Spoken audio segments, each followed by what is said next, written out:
नमस्कार दोस्तों, कैसे हो आप सब। दोस्तों, हम सभी जानते हैं इस सीरीज में हम परीक्षाधाम पब्लिकेशन की पुस्तक से एमटीपीएससी प्रीलिम्स एग्जाम को ध्यान में रखते हुए यूनिट 8 की चर्चा कर रहे हैं।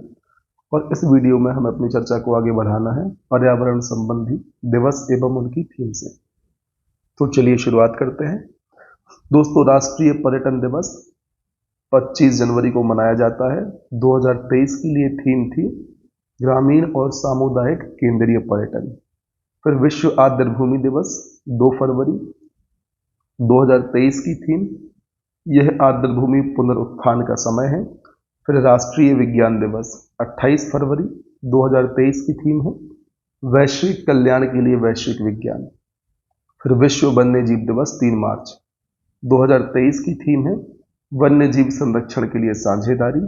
फिर विश्व जल दिवस 22 मार्च को मनाते हैं। 2023 की थीम है जल और स्वच्छता संकट को हल करने के लिए परिवर्तन में तेजी लाना। क्या है विश्व जल दिवस की थीम जो 22 मार्च को मनाया जाता है? जल और स्वच्छता संकट को हल करने के लिए परिवर्तन में तेजी लाना। फिर राष्ट्रीय समुद्री दिवस दोस्तों 5 अप्रैल को मनाते हैं। 2023 की थीम है शिपिंग में अमृतकाल। फिर विश्व पृथ्वी दिवस 22 अप्रैल 2023 की थीम हमारे ग्रह में निवेश। फिर विश्व प्रवासी पक्षी दिवस 13 मई 2023 की थीम है जल और प्रवासी पक्षियों के लिए इनका महत्व। फिर अंतर्राष्ट्रीय जैव विविधता दिवस 22 मई 2023 की थीम है agreement to action build bank biodiversities. फिर विश्व पर्यावरण दिवस दोस्तों 5 जून को मनाते हैं। 2023 की थीम है प्लास्टिक प्रदूषण का समाधान। फिर विश्व महासागर दिवस 8 जून को मनाते हैं। 2023 की थीम है planet ocean the tides of changing. क्या है theme? Planet ocean the tides are changing. फिर विश्व मृदा दिवस 5 दिसंबर 2022 की थीम है मिट्टी जहां से भोजन शुरू होता है। तो आप इतने दिवस को याद रखें। विश्व पर्यटन 25 जनवरी, राष्ट्रीय पर्यटन 25 जनवरी, विश्व आर्द्रभूमि 2 फरवरी, राष्ट्रीय विज्ञान दिवस 28 फरवरी, विश्व वन्यजीव दिवस 3 मार्च, विश्व जल दिवस 22 मार्च, राष्ट्रीय समुद्री दिवस 5 अप्रैल, विश्व पृथ्वी दिवस 22 अप्रैल, विश्व प्रवासी पक्षी दिवस 13 मई, अंतर्राष्ट्रीय जैव विविधता दिवस 22 मई, विश्व पर्यावरण दिवस 5 जून, विश्व महासागर दिवस 8 जून, विश्व मृदा दिवस 5 दिसंबर। इन्हें ध्यान रखें और कोशिश करें कि इनकी थीम भी याद हो। फिर बात करते हैं प्रमुख सप्ताहों की। तो दोस्तों 15 से 21 मई सड़क सुरक्षा सप्ताह है। 20 से 24 अगस्त विश्व जल सप्ताह है। 1 से 7 सितंबर पोषण सप्ताह है। 2 से 8 अक्टूबर वन्य जीव सप्ताह है और 19 से 25 दिसंबर सुशासन सप्ताह है। इनको आप ध्यान रख लें, ठीक।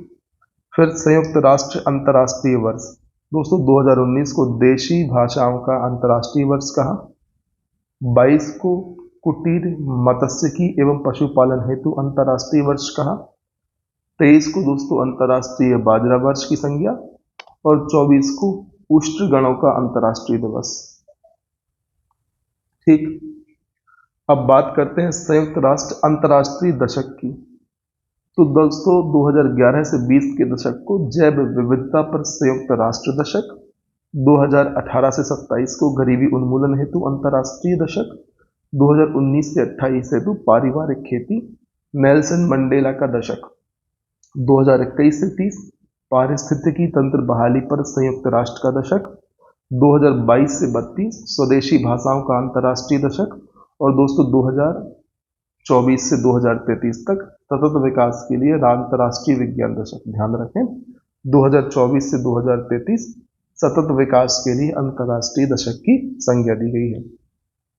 अब बात करते हैं प्रमुख वैश्विक अंतर्राष्ट्रीय सूचकांक की रैंकिंग और इंडेक्स की। तो आपको दोस्तों आधुनिक जो लेटेस्ट है उनको ध्यान रखना है। 2023 और 2022 की आप ध्यान रखें। यदि 2 इंडेक्स हैं जो कि 2022 में भी है और 23 में भी है, एक ही इंडेक्स के 2 अलग अलग वर्ष हैं, तो आपको लेटेस्ट याद रखना है। जैसे मानव विकास सूचकांक में भारत का स्थान 132 2021 के परिप्रेक्ष्य में। सतत विकास सूचकांक में भारत का स्थान है 112 2023 में। तो आप इसे ध्यान रखें। ध्यान रखना है दोस्तों, मानव विकास सूचकांक 2021 में भारत का स्थान था 132, शीर्ष पर स्विट्जरलैंड, और संयुक्त राष्ट्र विकास कार्यक्रम यूएनडीपी से जारी करता है। फिर सतत विकास सूचकांक 2023, भारत का स्थान 112, शीर्ष स्थान पर है फिनलैंड, और सस्टेनेबल डेवलपमेंट सॉल्यूशन नेटवर्क इसे जारी करता है। फिर ग्लोबल हंगर इंडेक्स 2023, भारत का स्थान है 111, शीर्ष स्थान पर है बेलारूस। दोस्तों बेल्ट हंगर हिल के और कंसर्न वर्ल्ड वाइड के द्वारा इसे जारी किया जाता है। फिर ग्लोबल इनोवेशन इंडेक्स 2023, भारत का स्थान है 40वां, टॉप है स्विट्जरलैंड। विश्व बौद्धिक संपदा संगठन इसको जारी करता है। इसकी स्थापना और मुख्यालय कहाँ है, कमेंट में बताएं। फिर खाद्य सुरक्षा सूचकांक 2022, यहाँ भारत का स्थान 68 है।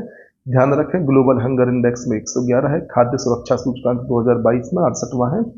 टॉप किया फिनलैंड ने, जारी करता है इकोनॉमिक इम्पैक्ट। फिर दोस्तों वैश्विक शांति सूचकांक 2022 में 135वें स्थान पर है भारत। शीर्ष स्थान पर आइसलैंड है, जारी करता है institute for economics and peace. फिर विश्व प्रेस स्वतंत्रता सूचकांक 2023, 161वें स्थान पर भारत है, टॉप पर नॉर्वे है, रिपोर्टर्स विदाउट बॉर्डर इसे रिलीज करता है। फिर दोस्तों चुनावी लोकतंत्र सूचकांक 2023, इसे तो आप जरूर याद रखें, भारत का स्थान 108 है, शीर्ष स्थान पर डेनमार्क, इकोनॉमिक्स इंटेलिजेंस यूनिट इसे जारी करता है। फिर भ्रष्टाचार धारणा सूचकांक 2022 में भारत का स्थान 85वां है, डेनमार्क टॉप पर है, और ट्रांसपेरेंसी इंटरनेशनल इसे जारी करता है। फिर विश्व खुशहाली सूचकांक 2023 में 126वें स्थान पर हम हैं, और फिनलैंड शीर्ष पर है, सस्टेनेबल डेवलपमेंट सॉल्यूशन नेटवर्क इसे जारी करता है। दोस्तों ध्यान रखें विश्व खुशहाली सूचकांक को भी और सतत विकास सूचकांक को भी कौन जारी करता है, सस्टेनेबल डेवलपमेंट सॉल्यूशन नेटवर्क। ठीक है। फिर वैश्विक लैंगिक अंतराल सूचकांक ग्लोबल जेंडर गैप इंडेक्स 2023 में भारत का स्थान है खुशहाली से एक ज्यादा, 127वां, आइसलैंड टॉप पर है, वर्ल्ड इकोनॉमिक फोरम इसे जारी करता है। फिर आर्थिक स्वतंत्रता सूचकांक 2023 में 131वें स्थान पर है, सिंगापुर शीर्ष पर है, heritage foundation and wall street journal इसे जारी करता है। फिर दोस्तों वैश्विक जलवायु परिवर्तन सूचकांक 2023 में स्थान है 8वां, प्रथम 3 में कोई नहीं है दोस्तों, चौथे स्थान पर डेनमार्क है, और जर्मन वॉच इसे जारी करता है। फिर समावेशी इंटरनेट सूचकांक 2021 में हमारा स्थान 50वां है, स्वीडन टॉप पर है, इकोनॉमिक इंटेलिजेंस यूनिट इसे जारी करती है। आपको ध्यान रखना है एनर्जी ट्रांजिशन इंडेक्स 2023 हमारा स्थान है 67वां, स्वीडन शीर्ष पर है, और WEF वर्ल्ड इकोनॉमिक फोरम इसे जारी करता है। दोस्तों आप मुख्य रूप से 23 और 22 के याद रखें, 21 पे ज़्यादा आपको जोर नहीं देना है। फिर वैश्विक साइबर सुरक्षा सूचकांक जैसे ये आ गया 2021 10वां स्थान, शीर्ष पर USA है, अंतर्राष्ट्रीय दूरसंचार संघ से जारी करता है। फिर वैश्विक युवा विकास केंद्र 2021 वैश्विक युवा विकास सूचकांक 2021, इसमें भारत का स्थान 122 है, सिंगापुर टॉप पर है, कॉमनवेल्थ सचिवालय जारी करता है। आप इन्हें जरूर याद रखें कि अंतर्राष्ट्रीय बौद्धिक संपदा सूचकांक वो भारत का 42वां स्थान है, USA शीर्ष पर है, और US चैम्बर ऑफ कॉमर्स इसे जारी करता है। फिर एशिया पावर इंडेक्स 2023 में भारत चौथे स्थान पर है, शीर्ष पर USA है, और लोवी इंस्टीट्यूट और ऑस्ट्रेलिया इसे जारी करते हैं। ध्यान रखें एशिया पावर इंडेक्स है और USA शीर्ष पर है। फिर दोस्तों ग्लोबल ड्रग पॉलिसी इंडेक्स 2021 में हम 18वें स्थान पर है, नॉर्वे टॉप पर है, हार्म रिडक्शन कंसोर्टियम इसे जारी करता है। आपको ध्यान रखना है पर्यावरण प्रदर्शन सूचकांक 2022 में हमारा 180वां स्थान था, डेनमार्क शीर्ष पर था, और विश्व आर्थिक मंच से जारी करता है। फिर याद रखना है दोस्तों विश्व प्रतिस्पर्धात्मक सूचकांक ग्लोबल कॉम्पिटिटिवनेस इंडेक्स 2023 के बारे में हमारा 40वां स्थान है, और दोस्तों डेनमार्क शीर्ष पर है, IMD अर्थात प्रबंधन विकास संस्थान इसे जारी करता है। फिर ई गवर्नमेंट सूचकांक 2022 हमारा स्थान है 105, डेनमार्क शीर्ष पर है, और संयुक्त राष्ट्र संघ इसे जारी करता है। इतने इंडेक्स आपको ध्यान रख लेना दोस्तों, आपको 21 पर ज्यादा फोकस नहीं करना, 23 फिर 22। ठीक, फिर बात करते हैं दोस्तों परीक्षा विशेष, कुछ फैक्ट्स यहाँ लिखे उनके बारे में। भारत में सर्वाधिक जल स्रोत वाले शीर्ष राज्य में स्थान है पश्चिम बंगाल का। फिर राज्य खाद्य सुरक्षा सूचकांक में बड़े राज्य की श्रेणी में है स्थान केरल का सबसे शानदार, मतलब शीर्ष स्थान। राज्य खाद्य सुरक्षा सूचकांक में छोटी श्रेणी में शीर्ष स्थान है गोवा का। फिर राज्य खाद्य सुरक्षा सूचकांक में बड़े केंद्र शासित श्रेणी में शीर्ष स्थान है जम्मू कश्मीर का। फिर दोस्तों नीति आयोग की स्वास्थ्य सूचकांक रिपोर्ट में केरल ने टॉप किया है। फिर दोस्तों इंटरनेट इन इंडिया रिपोर्ट 2022 के अनुसार सर्वाधिक इंटरनेट यूजर वाला राज्य है गोवा। ध्यान रखना है आपको, जो आपके लिए मैं यहाँ पर आंकड़े बता रहा हूँ। फिर स्वच्छ सर्वेक्षण रिपोर्ट 2022 1 लाख से अधिक जनसंख्या की श्रेणी में सबसे स्वच्छ शहर कौन सा है दोस्तों? इंदौर है। 10 लाख से अधिक जनसंख्या हो तो भी चलेगा। दोस्तों स्वच्छ सर्वेक्षण रिपोर्ट 2022 1 लाख से कम जनसंख्या की श्रेणी में सबसे स्वच्छ शहर कौन सा है? पंचगनी महाराष्ट्र। फिर वर्ल्ड एयर क्वालिटी रिपोर्ट 2022 में भारत का सबसे प्रदूषित देश कौन सा है? विश्व का सबसे प्रदूषित देश कौन सा है दोस्तों? चाड है और भारत का स्थान 8वां आता है वर्ल्ड एयर क्वालिटी रिपोर्ट 2022 में। फिर दोस्तों नीति आयोग के इंडिया इनोवेशन इंडेक्स 2021 में प्रथम स्थान किसका है? कर्नाटक का है। नीति आयोग के इंडिया इनोवेशन इंडेक्स 2021 में पहला स्थान किसका है? कर्नाटक का है। इसे आपको ध्यान रखना है। फिर बात करते हैं दोस्तों भौगोलिक संकेतक जीआई टैग की। तो दोस्तों मध्य प्रदेश के जीआई टैग और भारत के जीआई टैग दोनों रूपों में हमें बात करनी है। सबसे पहले जान लेते हैं जीआई टैग के बारे में। दोस्तों जीआई टैग किसी उत्पाद की उत्पत्ति को पहचानने के लिए एक संकेतक के रूप में दिए जाते हैं। दोस्तों वस्तु पंजीकरण एवं संरक्षण एक्ट 1999 के अनुसार जारी किए जाते हैं। तो इस एक्ट को आप याद रखें। जीआई टैग से संबंधित एक्ट कब का है? 1999 का है। वस्तु पंजीकरण एवं संरक्षण अधिनियम, यह वाणिज्य एवं उद्योग मंत्रालय के द्वारा दिया जाता है। इसको भी आपको ध्यान रखना है। अब बात करते हैं मध्य प्रदेश के जीआई टैग के बारे में। कुल 18 वस्तुओं को जीआई टैग मिल चुके हैं। शुरुआत हुई थी चंदेरी की शादी से, जो कि अशोकनगर से संबंधित है, वर्ष 2005-06 से। फिर दोस्तों चमड़े के खिलौने इंदौर के हैं। Bagh print Dhar, bell metal ware Datia Tikamgarh, Maheshwar की साड़ियाँ खरगोन की हैं, रतलामी से रतलाम के हैं, नागपुरी संतरा छिंदवाड़ा नागपुर का है, कड़कनाथ मुर्गा दोस्तों झाबुआ का है, चिन्नौर चावल बालाघाट, सुंदरजा आम रीवा, मुरैना गजक मुरैना, पत्थर शिल्प जबलपुर, गोंडी चित्रकला डिंडोरी, लौह शिल्प डिंडोरी। यहाँ पर ध्यान रखें डिंडोरी के दो हो गए, गोंडी चित्रकला और लौह शिल्प। फिर ग्वालियर कालीन ग्वालियर, बारासिवनी साड़ी बालाघाट, साबरमती गेहूं विदिशा और बाघ प्रिंट बाटिक प्रिंट दोस्तों कहाँ के हैं? उज्जैन के हैं। बाटिक प्रिंट कहाँ के हैं? उज्जैन के हैं। और बाघ प्रिंट कहाँ के हैं? धार के हैं। तो अब तक कुल 18 वस्तुओं को जीआई टैग मिल चुका है मध्य प्रदेश में। आपको ध्यान रखना है दोस्तों 23 में कितनी चीजों को मिला है? 23 में 9 वस्तुओं को मिल गया। सुंदरजा आम, मुरैना गजक, पत्थर शिल्प, गोंडी चित्रकला, लौह शिल्प, ग्वालियर कालीन, बारासिवनी साड़ी, शरावती गेहूं और बाटिक प्रिंट। इन्हें तो दोस्तों 2023 में ही मिला है। और 21 में मिल गया था चिन्नौर चावल को, 18-19 में मिला था कड़कनाथ मुर्गा झाबुआ को, और दोस्तों 14-15 में 2 को मिला था रतलामी सेव और नागपुरी संतरा को। महेश्वरी साड़ी को मिला था 12-13 में, खरगोन की है जो कि। और दोस्तों 2008-09 में 3 को मिला था चमड़े के खिलौने बाघ प्रिंट और बेल मेटल। इसके पहले चंदेरी की साड़ी को 2005-06 में मिला था। इनको आपको ध्यान रख लेना है। तो दोस्तों अब आपको ध्यान रखना है भारत के जीआई टैग कौन सी वस्तु किस क्षेत्र से संबंधित है। तो दोस्तों चोकुआ चावल असम का है, भद्रवाह राजमा, रामबन सुलाई शहद और बसोहली पेंटिंग ये कहाँ की है? जम्मू कश्मीर की है। बेबिनका और मनकुराड आम कहाँ का है? गोवा का है। उस्ता कला शिल्प बीकानेर ये राजस्थान की है। कोफ्तगिरी धातु शिल्प उदयपुर ये भी राजस्थान। बंधेज कला जोधपुर ये भी राजस्थान की है।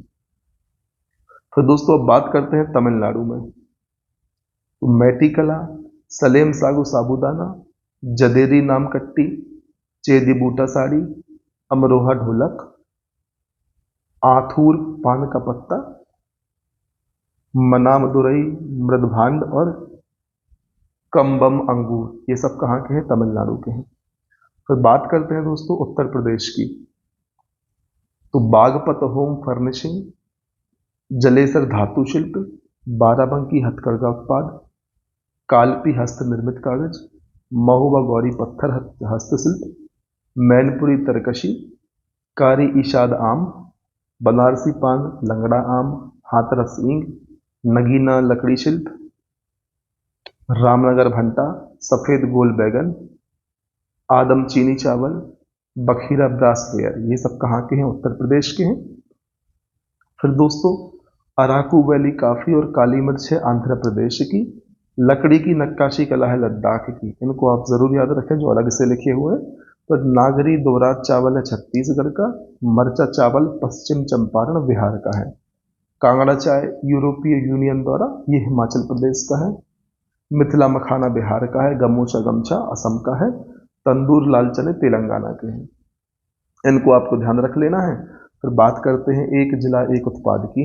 दोस्तों इस योजना के अंतर्गत जिले के किसी एक मुख्य उत्पाद को बढ़ावा दिया जाएगा। तो चलिए शुरुआत करते हैं दोस्तों। इंदौर में ड्यूरम गेहूं को, जबलपुर में जरी जरदोजी और जूट उत्पाद को, ग्वालियर में सैंडस्टोन टाइल्स को, रीवा में सुंदरजा आम हल्दी और सुपारी हस्तकला को, देवास में आलू, दतिया गन्ने की फसल, नीमच धनिया एवं अश्वगंधा फसल, उमरिया महुआ, रायसेन कटनी टमाटर, आगर मालवा राजगढ़ संतरा, मुरैना शहद एवं गजक, सागर कृषि उपकरण, छिंदवाड़ा मक्का एवं आलू, विदिशा कृषि उपकरण, नर्मदापुरम रेशम उत्पाद, अशोकनगर चंदेरी साड़ी, शिवपुरी बदरवास जैकेट, सिवनी सुगंधित जीरा शंकर चावल, झाबुआ झाबुआ की गुड़िया, बालाघाट बांस और कोदो कुटकी, सीहोर में दोस्तों लकड़ी के खिलौने, बैतूल में सागौन वृक्ष, सिंगरौली में आम, मंडला में कोदो कुटकी, जबलपुर मटर, धार बाघ प्रिंट,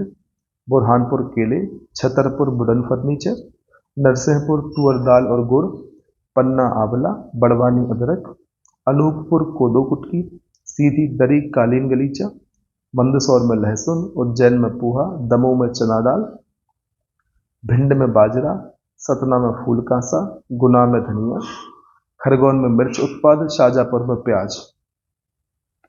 तो दोस्तों ये थे 2022 के एक जिला एक उत्पाद योजना के अंतर्गत जिले और शामिल उत्पाद। अब बात कर लेते हैं 2023 के परिप्रेक्ष्य में। तो दोस्तों इंदौर से आलू शुगर फ्री आलू को बढ़ावा, भोपाल में जरी जरदोजी जूट और पर्स को बढ़ावा, ग्वालियर में सैंडस्टोन टाइल्स, रीवा में सुंदरजा आम, देवास में बांस, दतिया में गुड़, नीमच में धनिया, उमरिया में महुआ, रायसेन में बासमती चावल, कटनी में स्टोन, आगर मालवा राजगढ़ में संतरा, मुरैना में सरसों, सागर में कृषि उपकरण, छिंदवाड़ा में संतरा। फिर विदिशा में कृषि उपकरण, नर्मदापुरम में पर्यटन, अशोकनगर में चंदेरी की साड़ी, शिवपुरी में बदरवास कपड़ा जैकेट, सिवनी में सीताफल, झाबुआ में कड़कनाथ, बालाघाट में चिन्नौर चावल, सीहोर में लकड़ी के खिलौने, बैतूल में सागौन वृक्ष, सिंगरौली और मंडला में कोदो कुटकी, जबलपुर में मटर, धार में बाघ प्रिंट, बुरहानपुर में केले, छतरपुर वुडन फर्नीचर, नरसिंहपुर तुअर दाल, आंवला पन्ना में है, बड़वानी में अदरक, अनूपपुर में कोदो कुटकी, सीधी में दरी कालीन गलीचा और कारपेट, मंदसौर में लहसुन, उज्जैन में बाटिक प्रिंट, दमोह में चना, भिंड में सरसों, सतना में टमाटर, गुना में धनिया, खरगोन में मिर्च उत्पाद और शाजापुर में प्याज को बढ़ावा दिया जाएगा एक जिला एक उत्पाद योजना के अंतर्गत वर्ष 2023 में। इसको आपको जरूर ध्यान रखना है। 2022 की लिस्ट आपके बाजू में है, लेकिन 23 को आपको पहली प्राथमिकता के साथ ध्यान रखने की कोशिश करनी है। फिर हम बात कर लेते हैं दोस्तों प्रमुख ऐप एवं पोर्टल की, मध्य प्रदेश के संदर्भ में और भारत के संदर्भ में। दोस्तों ध्यान रखें, हाल ही में एक प्रश्न है, निम्न में से किस संस्थान ने केंद्रीय वेब पोर्टल लॉन्च किया? तो भारतीय रिजर्व बैंक ने लॉन्च किया। अब बात कर लेते हैं दोस्तों हम अलग अलग ऐप एवं पोर्टल की। दोस्तों इसकी चर्चा हम बहुत विस्तार से यूनिट 9 में भी कर चुके हैं। यदि आपने हमारी वो सीरीज नहीं देखी तो प्ले लिस्ट में जाकर आप उसे चेक कर सकते हैं। ठीक है, यहाँ पर हम बहुत जल्दी आगे बढ़ रहे हैं क्योंकि एग्जाम आने वाला है और समय का अभाव है। ठीक, तो चलिए चर्चा कर लेते हैं ऐप एवं पोर्टल की। किसने जारी किया, क्या उद्देश्य है? दोस्तों सारा ऐप राजस्व विभाग से संबंधित है, बोई गई फसलों की गिरदावरी करने के लिए। फिर ई ग्राम स्वराज ऐप पंचायती राज विभाग सभी पंचायतों के कामकाज के लिए सिंगल डिजिटल प्लेटफॉर्म है। फिर सरल संयोजन पोर्टल विद्युत विभाग का है नवीन विद्युत कनेक्शन हेतु। फिर बलराम ऐप दोस्तों जवाहरलाल नेहरू कृषि विश्वविद्यालय जबलपुर की है, किसानों की समस्याओं के समाधान के लिए। फिर सागो बड़ी ऐप दोस्तों मध्य प्रदेश पर्यटन विभाग की है, पर्यटन स्थलों की जानकारी हेतु वर्चुअल ट्रैवल ऐप है। फिर जल दर्पण ऐप दोस्तों शिवराज सिंह चौहान द्वारा पानी की समस्या से छुटकारा हेतु। एमपी कल्चर ऐप दोस्तों संस्कृति विभाग द्वारा मध्य प्रदेश की संस्कृति को बढ़ावा देने के लिए। फिर 311 ऐप दोस्तों इंदौर निगम निगम द्वारा सफाई से संबंधित शिकायत के लिए 311 ऐप। तो वायुदूत ऐप दोस्तों अंकुर अभियान वृक्षारोपण को प्रोत्साहन के लिए, ध्यान रखना वायुदूत का संबंध किससे है, अंकुर अभियान। ई अनुज्ञा पोर्टल दोस्तों कृषि विपणन बोर्ड की एप्लीकेशन है कृषि उपज के व्यापार को सहज बनाने के लिए। फिर सीएम हेल्पलाइन दोस्तों लोक सेवा प्रबंधन विभाग आमजन की शिकायत हेतु 31 जुलाई 2014 से प्रारंभ किया गया पोर्टल। फिर ऊंचा ऐप दोस्तों मध्य प्रदेश ऊर्जा विकास निगम का है, ऊर्जा बचाने और पर्यावरण को बचाने के तरीके सिखाने के लिए। फिर अतिथि देवो भव दोस्तों इंदौर विकास प्राधिकरण द्वारा प्रवासी भारतीयों और उनका अपने घरों में आतिथ्य करने वाले मेजबानों की सुविधा के लिए है अतिथि देवो भव। अब हम बात करते हैं दोस्तों भारत के परिप्रेक्ष्य में जो ऐप और पोर्टल है। तो दोस्तों अपना चंद्रयान श्री धर्मेंद्र प्रधान केंद्रीय मंत्री द्वारा जारी मिशन चंद्रयान 3 पर गतिविधि आधारित सहायता सामग्री हेतु पोर्टल है। फिर नंदी पोर्टल दोस्तों पशुपालन और डेयरी विभाग का है, पशु चिकित्सा दवाओं के लिए ONOC के लिए है ये एप्लीकेशन। फिर अनमोल ऐप दोस्तों स्वास्थ्य एवं परिवार कल्याण मंत्रालय गर्भवती महिलाओं और नवजात शिशुओं के स्वास्थ्य की निगरानी हेतु है। मेरी लाइफ ऐप पर्यावरण मंत्रालय का है, लोगों को पर्यावरण बचाने के लिए प्रोत्साहन करने के लिए। फ्लड वॉच ऐप दोस्तों केंद्रीय जल आयोग का है, बाढ़ के समय लोगों को जागरूकता प्रदान करने के लिए। तो दोस्तों यहाँ पर थोड़ा सा स्कैन सही से नहीं हुआ, तो आप मुझे थोड़ा सा समय देंगे या मैं इसको ठीक करने का प्रयास करता हूँ, आपको थोड़ा सा इंतजार करना पड़ सकता है। तो दोस्तों यहाँ पर थोड़ा सा मैनेज करने का प्रयास किया गया, आपको इस तरीके से काम चलाना होगा इस वीडियो में, क्योंकि थोड़ा सा स्कैन सही से नहीं हुआ था। पर दोस्तों उद्गम पोर्टल भारतीय रिजर्व बैंक का है, दावा ना की गई राशि को ट्रैक करने के लिए। फिर दोस्तों सुस्वागतम पोर्टल सुप्रीम कोर्ट का है, अदालत में प्रवेश करने के लिए इलेक्ट्रिक पास उपलब्ध करवाने के लिए। फिर दोस्तों उल्लास ऐप शिक्षा मंत्रालय की है, बुनियादी साक्षरता को व्यापक रूप से सरल बनाने के लिए। फिर युवा पोर्टल विज्ञान प्रौद्योगिकी मंत्रालय का है, युवा स्टार्टअप को जोड़ने और उनकी पहचान करने के लिए। फिर संचार साथी पोर्टल दूरसंचार विभाग का है, चोरी हुए फोन को ब्लॉक करने के साथ साथ पर्सनल आईडी पर कितने मोबाइल सिम कार्ड एक्टिव हैं इसकी जानकारी के लिए। साथी पोर्टल कृषि मंत्रालय का है, बीज संबंधी समस्याओं के समाधान के लिए। AISF है आयकर विभाग का, TDS ब्याज लाभांश शेयर लेन देन कर भुगतान के संबंध में जानकारी हेतु। संगम युवा पोर्टल शिक्षा और कौशल विकास मंत्रालय का है, पूर्वोत्तर और अन्य राज्यों के युवाओं के बीच आपसी समझ मजबूत करने हेतु। जलदूत एप्लीकेशन दोस्तों ग्रामीण विकास मंत्रालय का है, देश भर के गांवों के चयनित कुओं में जल स्तर पता लगाने के लिए। स्केल ऐप शिक्षा मंत्रालय का, चमड़ा उद्योग के कौशल और रोजगार संबंधी समाधान हेतु है स्केल ऐप। ई समाधान पोर्टल विश्वविद्यालय अनुदान आयोग UGC का है, क्यों है छात्रों से संबंधित शिकायतों के निवारण के लिए। फिर निदान पोर्टल दोस्तों नारकोटिक्स कंट्रोल ब्यूरो NCB का है, एजेंसी मादक पदार्थों की तस्करी से जुड़े अपराधों का विवरण हासिल करने हेतु। वैदिक हेरिटेज पोर्टल दोस्तों इंदिरा गांधी राष्ट्रीय कला केंद्र का है, शोधकर्ताओं को वैदिक ज्ञान परंपराओं को समझने में सहयोग करने हेतु।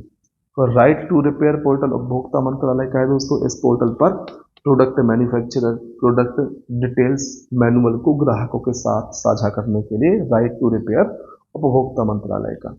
फिर दोस्तों ई पाठशाला शिक्षा मंत्रालय का है, यह शिक्षकों छात्रों अभिभावकों शोधकर्ताओं और शिक्षकों के लिए शैक्षणिक संसाधनों की मेजबानी करता है जिसे वेब पर एक्सेस किया जा सकता है। फिर सुविधा पोर्टल भारत निर्वाचन आयोग का है, चुनाव के उम्मीदवारों को ऑनलाइन नॉमिनेशन एफिडेविट जमा करने की सुविधा देता है। इसके बाद बात करते हैं दोस्तों पहल और अभियान की। तो दोस्तों प्रोजेक्ट 17 अल्फा, प्रोजेक्ट 17 अल्फा किसके द्वारा, भारतीय नौसेना के द्वारा चलाया गया। उद्देश्य क्या है, स्टील्थ गाइडेड मिसाइल फ्रिगेट की एक श्रृंखला के निर्माण हेतु से शुरू किया गया। फिर सागर परिक्रमा पहल दोस्तों मत्स्य पालन पशुपालन और डेयरी मंत्रालय के द्वारा इसे चलाया गया, मछुआरों के हितों की रक्षा और प्रोत्साहन के लिए सागर परिक्रमा पहल। फिर 75/25 पहल केंद्रीय स्वास्थ्य मंत्रालय के द्वारा 2025 तक देश के 7.5 crore high risk blood pressure तथा डायबिटीज से पीड़ित लोगों की स्वास्थ्य जांच के लिए चलाई गई 75/25 पहल। फिर वन नेशन वन चालान पहल सड़क परिवहन और राजमार्ग मंत्रालय द्वारा ट्रैफिक जुर्माने के लिए भुगतान प्रक्रिया को केंद्रीकृत किया गया है वन नेशन वन चालान पहल के तहत। सेतु पहल दोस्तों, केंद्रीय मंत्री पीयूष गोयल द्वारा भारतीय स्टार्टअप को यूएस स्टार्टअप से जोड़ना, सेतु पहल के माध्यम से। फिर मिशन अमृत सरोवर ग्रामीण विकास मंत्रालय द्वारा चलाया गया, हर जिले में कम से कम 75 जल निकायों का कायाकल्प इसके माध्यम से किया जाएगा। तो दोस्तों इस वीडियो में इतना ही, अब समय हो रहा है ऑफिस जाने का। अगले वीडियो में हमें चर्चा करनी है प्रमुख समझौते एवं ज्ञापन की। कल और परसों 2 दिन की छुट्टी थी, इसलिए दिन भर मैंने वीडियोस अपलोड किया आपके लिए। अभी फिलहाल के लिए इतना ही, अगले वीडियो में हमें प्रमुख समझौते और ज्ञापन की चर्चा करनी है और जल्दी से यूनिट 8 के एटलीस्ट करंट अफेयर वाले सेक्शन को कवर करना है। फिर बाकी जो सेक्शन होगा उसका कुछ किया जाएगा, उसको हम देखेंगे। पहले प्राथमिकता यह है कि करंट अफेयर वाला सेक्शन हो जाए और फिर हमारी साथ में यूनिट 7 भी हो जाए। ठीक है, तो इसी प्रकार से बने रहें, मेहनत करते रहें, आगे बढ़ते रहें। वीडियो बढ़िया लगा हो तो शेयर कर दें, कमेंट सेक्शन में बताएं और तब तक ना रुकें जब तक आपको आपका लक्ष्य प्राप्त नहीं होता। जय हिंद, वंदे मातरम।